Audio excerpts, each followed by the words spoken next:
Bonjour à tous.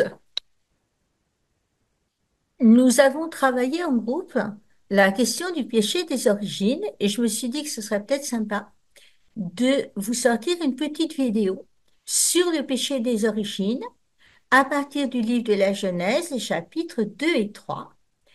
Et comme il n'y a pas de mal à se faire du bien, j'ai trouvé un petit Bruegel pour l'illustrer.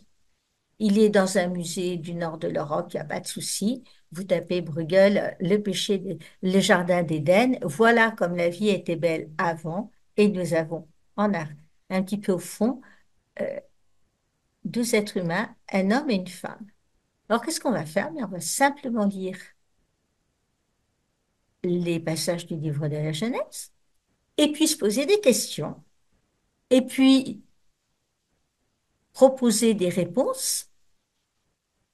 Et pour finir, on va s'offrir ce que dit le catéchisme de l'Église catholique sur le péché des origines.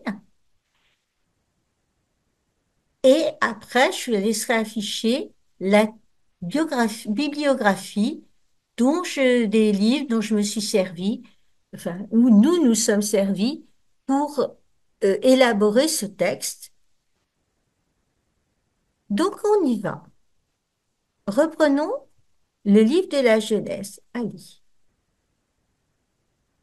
Chapitre 2. Je prends, comme d'habitude, la version liturgique. Verset 9. Le Seigneur Dieu fit pousser du sol toutes sortes d'arbres à l'aspect désirable et aux fruits savoureux.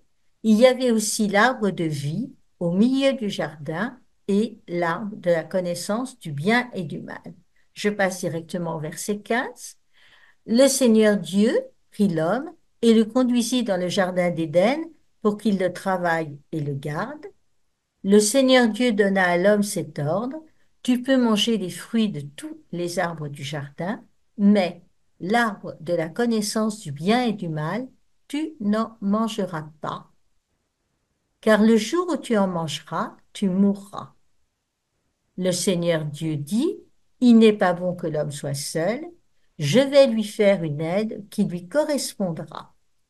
Avec de la terre, le Seigneur Dieu modela toutes les bêtes des champs et tous les oiseaux du ciel, et il les amena vers l'homme pour voir quel nom il leur donnerait.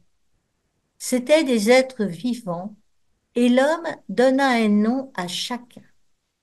L'homme donna donc leur nom à tous les animaux, aux oiseaux du ciel et à toutes les bêtes des champs, mais il ne trouva aucune aide qui lui corresponde. Alors le Seigneur Dieu fit tomber sur lui un sommeil mystérieux, et l'homme s'endormit. Le Seigneur Dieu prit une de ses côtes, puis il referma la chair à sa place. Avec la côte qu'il avait prise à l'homme, il façonna une femme, et il l'amena vers l'homme. L'homme dit alors, cette fois-ci, voilà l'os de mes os et la chair de ma chair. On l'appellera femme, Isha. Elle qui fut tirée de l'homme Ish. À cause de cela, l'homme quittera son père et sa mère, il s'attachera à sa femme, et tous deux ne feront plus qu'un. Tous les deux, l'homme et la femme étaient nus, et ils n'en éprouvaient aucune honte l'un devant l'autre. Chapitre 3. Le serpent était le plus rusé de tous les animaux des champs que le Seigneur Dieu avait fait. Il dit à la femme, alors, Dieu vous a vraiment dit, vous ne mangerez d'aucun arbre du jardin. La femme répondit au serpent, nous mangeons les fruits des arbres du jardin, mais pour le fruit de l'arbre qui est au milieu du jardin, Dieu a dit, vous n'en mangerez pas, vous n'y toucherez pas, sinon vous mourrez. Le serpent dit à la femme, pas du tout, vous ne mourrez pas. Mais Dieu sait que le jour où vous en mangerez, vos yeux s'ouvriront et vous serez comme des dieux, connaissant le bien et le mal. La femme s'aperçut que le fruit de l'arbre devait être savoureux qu'il était agréable à regarder et qu'il était désirable, cet arbre, puisqu'il donnait l'intelligence. Elle prit de son fruit et en mangea. Elle en donna aussi à son mari, et il en mangea. Alors leurs yeux à tous deux s'ouvrirent, et ils se rendirent compte qu'ils étaient nus. Ils attachèrent les unes aux autres des feuilles de figuier et s'en firent des pagnes. Ils entendirent la voix du Seigneur Dieu qui se promenait dans le jardin à la brise du jour.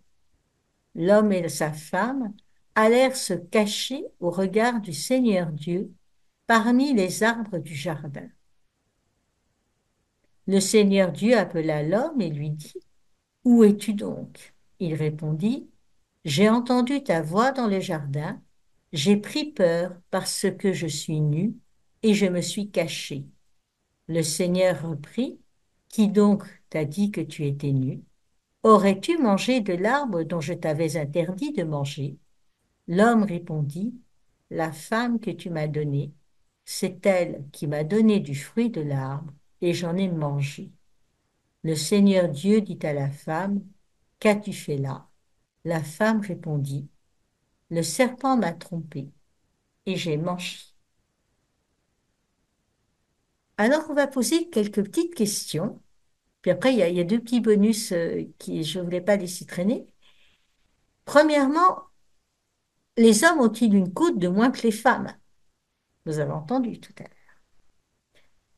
Ensuite, comment se fait-il que l'homme quitte son père et sa mère alors qu'on nous présente cet homme comme le premier homme?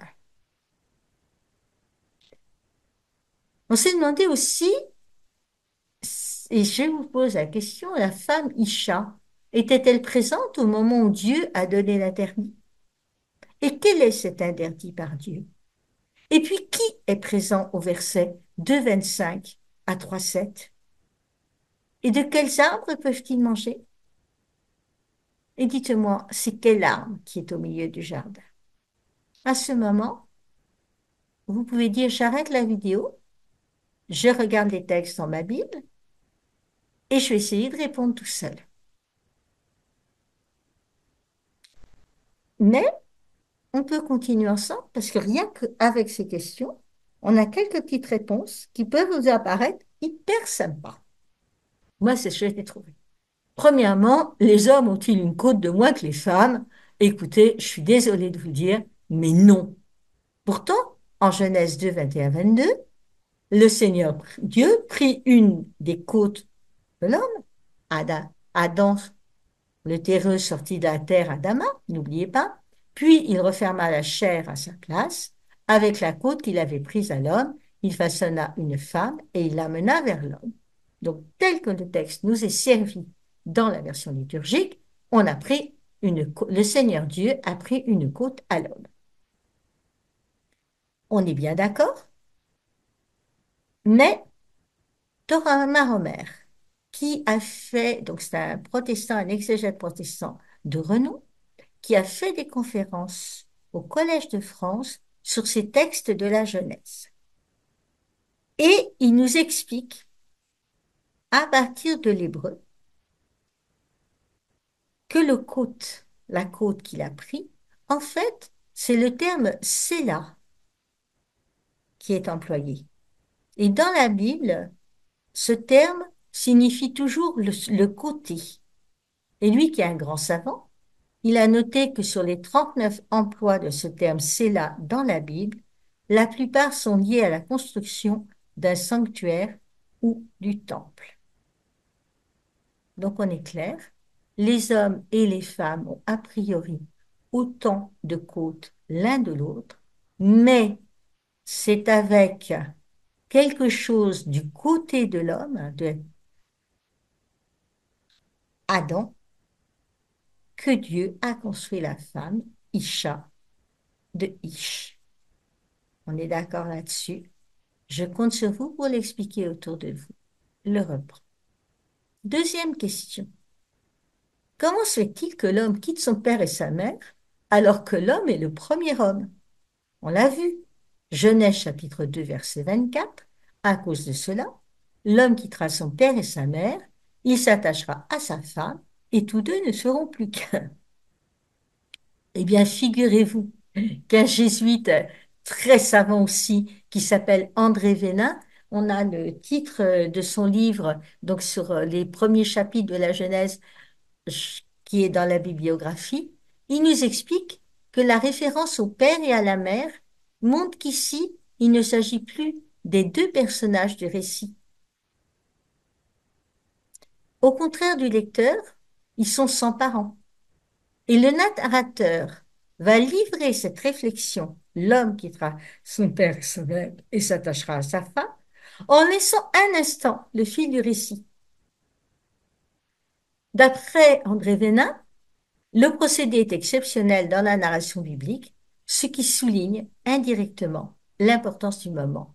Et donc là, on ouvre la porte à la notion du mariage chrétien à suivre. Et donc, entre parenthèses, parce que toujours profiter un petit peu des occasions, rappelons-nous que les exégètes, les grands savants de l'écriture, datent aujourd'hui le texte que je vous partage, donc je vous partage une lecture, il la date de l'époque de l'exil à Babylone au VIe siècle, bien sûr, avant notre ère, avant Jésus-Christ. Donc, un texte rajouté exprès là pour bien montrer, enraciner dans notre être, dans notre chair, dans notre parole de Dieu, que l'homme quittera son père et sa mère. Et il a raccroché au récit de la création. Ce que j'aime bien dans les vidéos, c'est que si vous voulez digérer, vous pouvez couper. Mais j'avance. Troisième question, j'ai annoncé, il y en a 7. La femme Isha est-elle présente au moment où Dieu a donné l'interdit? Alors, chapitre 2, verset 16. Le Seigneur Dieu donna à l'homme cet ordre, tu peux manger les fruits de tous les arbres du jardin, mais l'arbre de la connaissance du bien et du mal, tu n'en mangeras pas, car le jour où tu en mangeras, tu mourras. Là, il n'y a pas encore la femme. Et dans le dialogue de Isha avec le serpent au chapitre 3, eh bien, le serpent, le plus rusé de tous les animaux des champs que le Seigneur Dieu avait fait, dit à la femme, Dieu vous a vraiment dit, vous ne mangerez d'aucun arbre du jardin. Eh, le vous, il s'adresse à qui, là? Le serpent s'adresse à la femme qui était même pas présente au moment où il y a eu ça. Youps. Et la femme qui répond au serpent, nous mangeons les fruits des arbres du jardin, mais nous mangeons. Pour le fruit de l'arbre qui est au milieu du jardin, Dieu a dit, vous n'en mangerez pas, vous n'y toucherez pas, sinon vous mourrez. Chapitre 3. Donc, la femme, Isha, n'était pas là au moment où Dieu a donné l'interdit. Et quel est cet interdit? Ben, nous venons de lire, ne pas manger de l'arbre de la connaissance du bien et du mal. Or, au chapitre 3 du livre de la Genèse, la femme réplique au serpent qu'ils ne doivent pas toucher au fruit de l'arbre qui est au milieu du jardin sous peine de mort. Alors, je pense que j'avais prévu dans la vidéo un petit truc qui s'appelle l'examen de conscience ou la préparation à la confession, mais je pense que là, enfin, moi, j'ai de quoi faire avec ça. Est-ce que dans ma vie quotidienne, je commets ce type d'imprécision qui relève de l'ordre de l'interprétation? La femme réplique au serpent un truc faux. Bien sûr, elle n'était pas là. Alors elle m'a dit, eh, moi j'ai entendu ça. Ouais, mais tu n'étais pas là pour l'entendre. Et voilà l'interdit donné par Dieu. Ne pas manger de l'arbre de la connaissance, pas de l'arbre du jardin. Et alors on va poser une autre question, parce que tout à l'heure, à un moment donné, où Dieu va poser les questions à Adam. Et tous deux étaient nus, ils n'en éprouvaient aucune honte l'un devant l'autre. Le serpent était le plus rusé des animaux. Les chats, alors on regarde, il y a l'homme, la femme, le serpent, dans tout ce langage. Mais Dieu sait que le jour où vous en mangerez, vos yeux s'ouvriront vous serez comme des dieux connaissant le bien et le mal. En fait, il y a l'homme, la femme et le serpent qui sont présents dans les versets de 25 à 2. Dieu existe. Et donc le serpent dit, Dieu sait que le jour où vous en mangerez, vos yeux s'ouvriront, vous serez comme des dieux, connaissant le bien et le mal. Comme des dieux, Dieu et des dieux. Il y en a un ou il y en a plusieurs. On va me dire, d'après ce qu'on m'a dit, le peuple hébreu a mis du temps à croire en un seul Dieu. Et un jour ou l'autre, si l'occasion se présente, etc., en fonction des contextes, on fera un petit cours sur la Trinité. Il y a un des dieux. C'est ce que dit le serpent. Il passe au pluriel, tac, discrètement. Et on écoute d'une oreille, on fait. Alors, leurs yeux s'ouvrirent. Ils se rendirent compte qu'ils étaient nus. Ils attachent des feuilles de figuier. Ils s'enfilent des pagnes. Présent à ce moment, l'homme, la femme et le serpent. Ça, c'était la cinquième question. Donc, de quelles armes peuvent-ils manger? Il y a chapitre 2, verset 16. Tu peux manger, Dieu, le Seigneur Dieu donna à l'homme cet ordre, tu peux manger des fruits de tous les arbres du jardin, mais l'arbre de la connaissance du bien et du mal, tu m'en mangeras pas, car le jour où tu en mangeras, tu mourras. Dieu dit ça. Chapitre 3, verset 3. Pour le fruit de l'arbre qui est au milieu du jardin, Dieu aurait dit, vous n'en mangerez pas, vous n'y toucherez pas, sinon vous mourrez. Et il faudrait savoir, c'est quel arbre? Et vous voyez bien que on nous donne un arbre, quel arbre? Et là, une petite interprétation, écoute, et on va se rendre compte que cette première chute, ce péché des origines, elle a toute cette richesse qui nous est offerte dans le texte. Et c'est extraordinaire. Et c'est ça que je voulais vous partager. Vous voyez, Dieu n'est pas présent, il y a ce point. Dernière question, l'arbre qui est au milieu du jardin, eh bien, le Seigneur Dieu, donc, fit pousser, Genèse chapitre 2, le Seigneur Dieu fit pousser du sol toutes sortes d'arbres à l'aspect désirable et aux fruits savoureux. Il y avait aussi l'arbre de vie au milieu du jardin et l'arbre de la connaissance du bien et du mal. On ne nous dit pas que l'arbre de la connaissance du bien et du mal est au milieu du jardin, c'est pas lui. Ils ont le droit de manger de l'arbre de vie. Mais il y a eu ça. Donc, des petits points pour continuer. Le dialogue entre Dieu et l'homme, parce que vous avez vu un petit peu, là, décliner toutes des petites facettes de ce péché des origines. On dit il est un, mais un multiple. Comme l'homme et la femme ne feront plus qu'un. Un couple, une unité. Mais c'est ça, le péché des origines, il fonctionne, le péché comme ça. Il y a plein d'autres choses autour. Moi, j'ai vu ça, on l'a regardé en groupe de travail et je vous propose ça. Il y a, ça, c'est des trucs étayés, appuyés. Donc, le dialogue entre Dieu et l'homme, toujours dans la version liturgique, ils entendirent la voix du Seigneur Dieu qui se promenait dans le jardin à la brise du jour. L'homme et la femme allèrent se cacher au regard du Seigneur Dieu parmi les arbres du jardin. Le Seigneur Dieu appelle l'homme. Où es-tu donc? Il répondit, j'ai entendu ta voix dans le jardin et j'ai pris peur parce que je suis nu. Et je me suis caché. Encore une fois, il se cache au regard de Dieu. Je m'arrête là, j'aurais dû lire jusqu'au bout, c'est pas bien, mais j'assume. Et Dieu appelle l'homme et l'homme répond,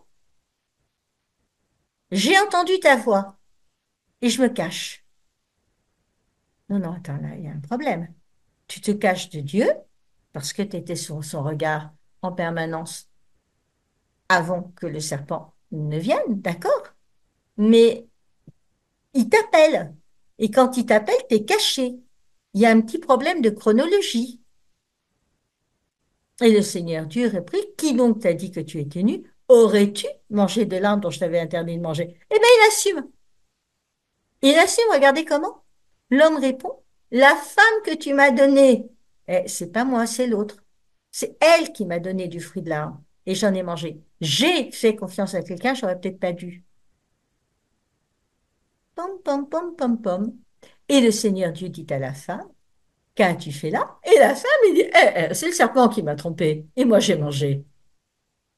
Hein.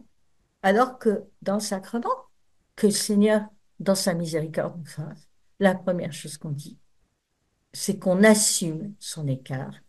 Et on peut d'autant plus l'assumer que ce n'est pas parce que nous avons péché que Dieu nous retire son amour. On soit clair. C'est pas parce que nous avons un péché que le Seigneur, quelque part, a de bonnes raisons de connaître que Dieu nous retire son amour. Bien au contraire. Il nous aime au-delà du péché. La preuve, vous avez vu ce qu'il a fait son fils entre nous. Hein. Attendez, je n'ai pas fini.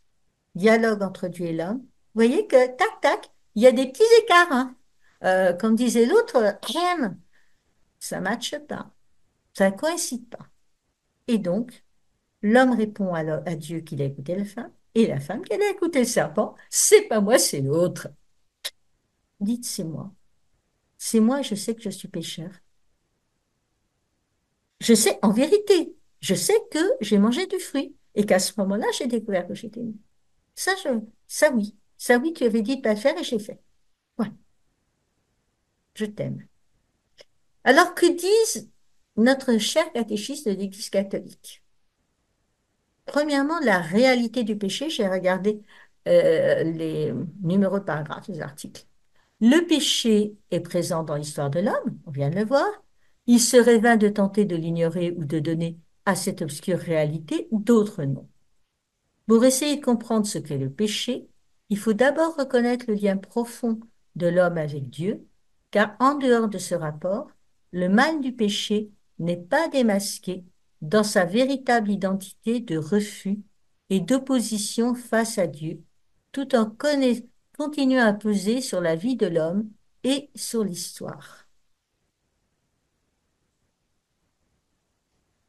Le péché, en dehors du rapport de l'homme avec Dieu, le mal du péché n'est pas démasqué.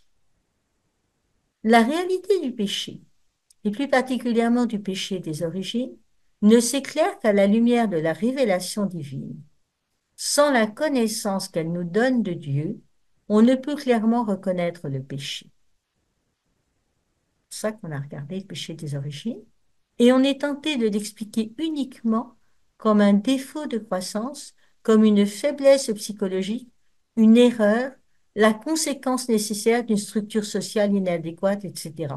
C'est seulement dans la connaissance du dessein de Dieu sur l'homme que l'on comprend que le péché est un abus de la liberté que Dieu donne aux personnes créées pour qu'elles puissent l'aimer et s'aimer mutuellement.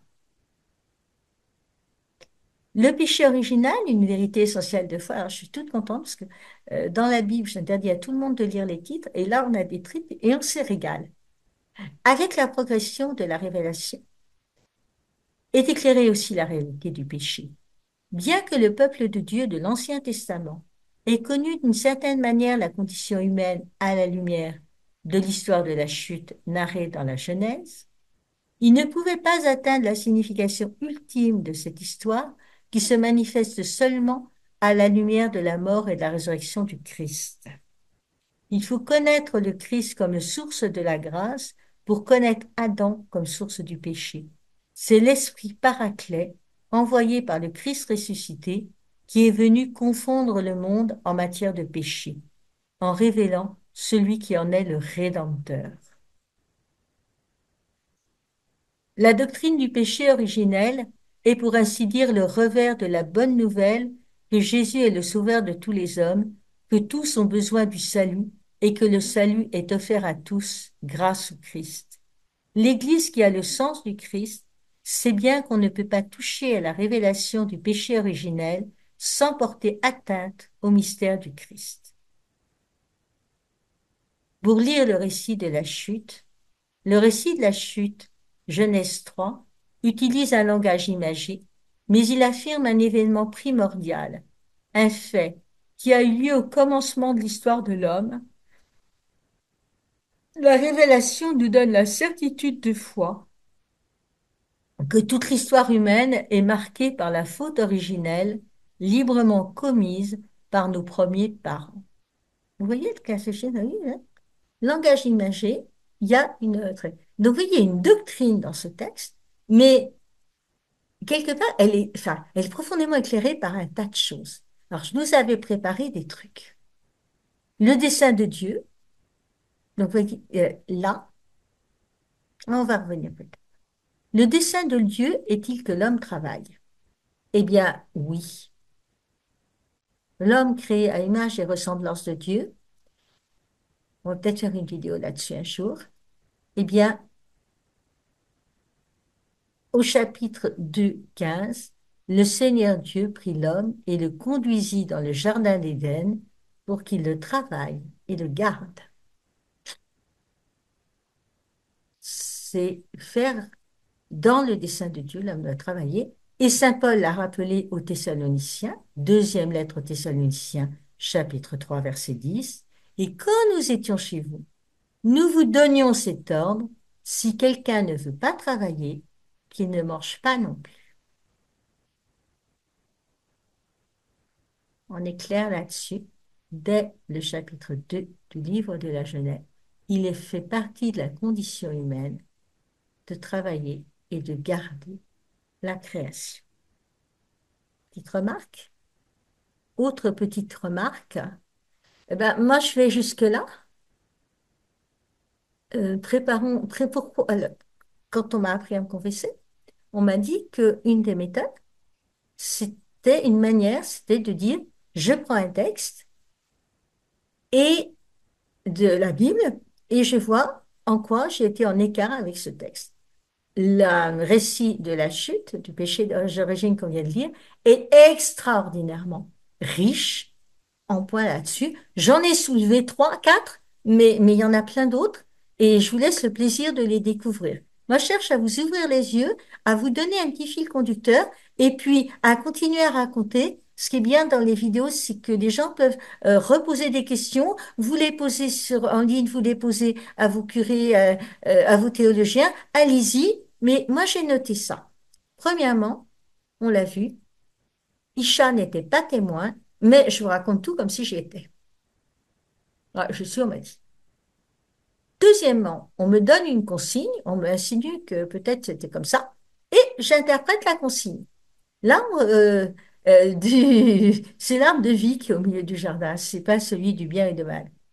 Et dans le dialogue entre Dieu et l'homme, ah, c'est pas moi qui ai outrepassé l'interdit, hein. L'autre, il m'a fait tomber, hein. Et moi, est-ce que je fais tomber les autres? Est-ce que je me laisse entraîner à tomber avec les autres? En quoi est-ce que j'essaie d'être droit? En quoi est-ce que... Je vous laisse faire.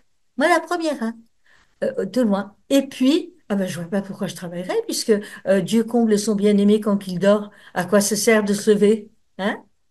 Voilà. Il y en a plein d'autres. Je vous laisse creuser, je vous laisse travailler. C'est la parole de Dieu. Elle est triturée, elle a travaillé. Vous avez vu, je suis restée clean. Même si- Et j'ai appelé Romer, qui est un exégète protestant, j'assure, mais en fait, pour simplement qui nous aiguille sur un mot biblique, mais je ferai.